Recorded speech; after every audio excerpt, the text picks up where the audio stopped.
Chapter 22, The Great Flying Mouse. Me? Cried Winston. Fly? Yes, said Eduardo, as if it was a perfectly ordinary, everyday thing for a mouse takes to take to the skies. It'll be easy. Look, there's a Winston-sized seat behind the controls of that plane.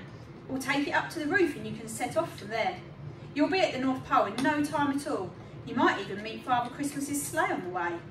Winston wasn't in the slightest bit sure about any of this. It was dangerous enough for a little mouse like him just walking about the city. He didn't dare to imagine what it might be like to fly above one. And how would he ever know which way the North Pole was? He didn't have a map. Don't worry, said Eduardo, as if reading Winston's mind. Look for the brightest star in the sky, and that's the North Star. Just follow that and you'll know you are going the right way. Winston still wasn't convinced, but then he looked at the envelope he'd been carrying all evening. Everyone deserves a happy Christmas, he thought to himself.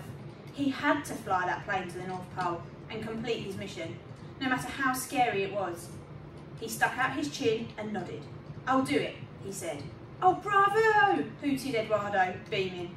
We haven't a moment to lose. They clambered up the model Father Christmas and, standing on his head, unhooked the toy plane from the ceiling and carefully lowered it to the ground. Right, Eduardo puffed when they were safely back on the floor. Now we just need to get it up to the roof.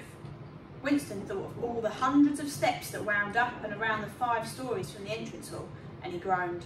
It's going to take us all night to get up the stairs with this. It's quite heavy. Oh, we aren't going to take the stairs. We'll whiz up to the roof in the elevator, said Eduardo. Follow me. Winston hadn't a clue what an elevator was, but he had no choice other than to help Eduardo with the plane and tag along with him. He walked as briskly as he could towards a row of shiny brass doors set in a row on a nearby wall. Potted palm plants separated them, and Eduardo scampered up one to press a neat little button set into the wall. The ground immediately began to tremble, and Winston felt afraid. What was happening? He glanced at Eduardo. He was back beside Winston now, and was cheerfully waiting and whistling a jolly Christmas tune. The trembling stopped, and one set of doors opened, revealing a velvet-lined and gold-trimmed elevator. Eduardo hurried Wilson and the plane inside.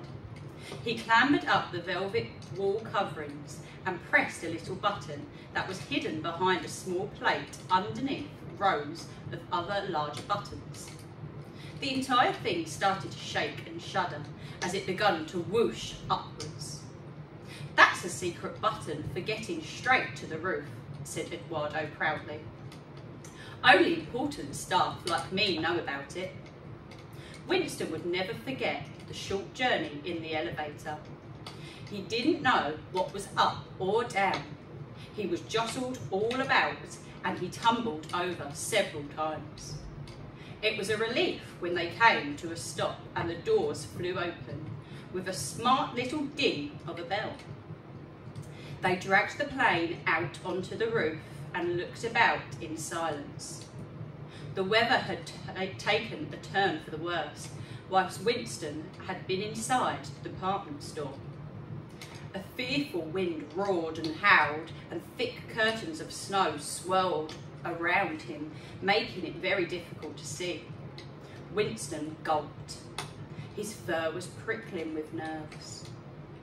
If he squinted, he could just make out the other buildings of the city stretching out all around him. He was very high up and he could hear the traffic purring far below. We'll need a good runway for you to take off from, shouted Eduardo over the wind. He pointed to a raised Brussels at the back of the building. It was only a foot or so off the ground, and by pushing and shoving and heaving and pulling, they got the plane on top of it. The tiny plane rocked wildly. The propeller started to spin. Winston clambered into the cockpit. There was another seat behind him, but it was too small for Eduardo to join him. You'll have to stay here, shouted Winston over the noise. Thank you for your help. Eduardo patted Winston kindly on the paw. You're welcome. Here at Forchester at any time you like. Winston nestled down into his seat and gripped the controls tightly. Eduardo started to push the plane, slowly at first, and then faster and faster. The edge of the building came into view, and beyond it all just seemed like a big black void, with snow swirling like a whirlpool. The propeller whirled. Winston held his breath, and with a final shove, Eduardo pushed Winston and the plane over the edge of the roof.